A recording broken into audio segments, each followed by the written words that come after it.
দেখতে পাচ্ছ বন্ধুরা, আর তোমাদের দাদাভাই সকাল সকাল বাজারে গিয়ে অবশ্য বাজার করে নিয়ে এসেছে। আজকের কি বাজার করে নিয়ে এসেছে সেটা তোমাদেরকে আজ দেখাবো। চলো, এটা তো ভেন্ডি দেখতেই পাচ্ছ, অলরেডি চুবড়িতে আমি ঢালবো। অনেকদিন পরে ভেন্ডিটা নিয়ে আসা হলো, কেননা হচ্ছে গিয়ে ভেন্ডি অনেক তখন খোরকালে খাওয়া হয়েছে, তখন আর আনা হয়নি। এখন তোমাদের দাদাভাই নিয়ে এসছে, করছি একদম ভেন্ডি দেখা যাচ্ছে। আর কি নিয়ে এসছে দেখা যাক। এটা কাঁচা লঙ্কা নিয়ে এসছে, এই রবি রাখবো।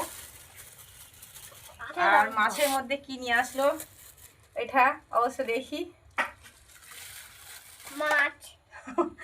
মাছ নিয়ে এসছে, দেখো ইলিশ মাছ নিয়ে এসছে আজকের। এটা ধুতে হবে, পরিষ্কার করে ধুইব আর নিয়ে আসবো। 2 পিস মনে হয় মাছ নিয়েছে, আর 2 পিসে কত হয়েছে দেখো, একটু বড় সাইজ মাছটা হয়েছে। আর মাছটা আমি ধুবো, এই মুহূর্তে ধুয়ে পরিষ্কার করবো। আর এখানে কাঁচা লঙ্কার এটা থাকুক। আজকের তো সর্ষে ইলিশ অলরেডি হচ্ছে, আর প্রচুর হারে বৃষ্টি হচ্ছে। ঘরবাড়ির ওয়েদার একদম ভালো নয়, এখানে বৃষ্টিতে একদম অগোছালো হয়ে আছে, তার উপরে কারেন্ট নেই।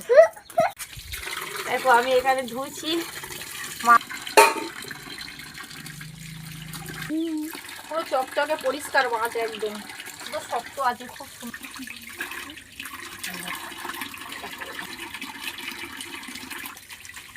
তোমাদের আজকের ভিডিওটা এখানটা এই মুহূর্তে দিলাম বাড়িতে, আর এর নেক্সট ভিডিও তোমাদেরকে দেখাবো আমাদের মুড়ির মিলে।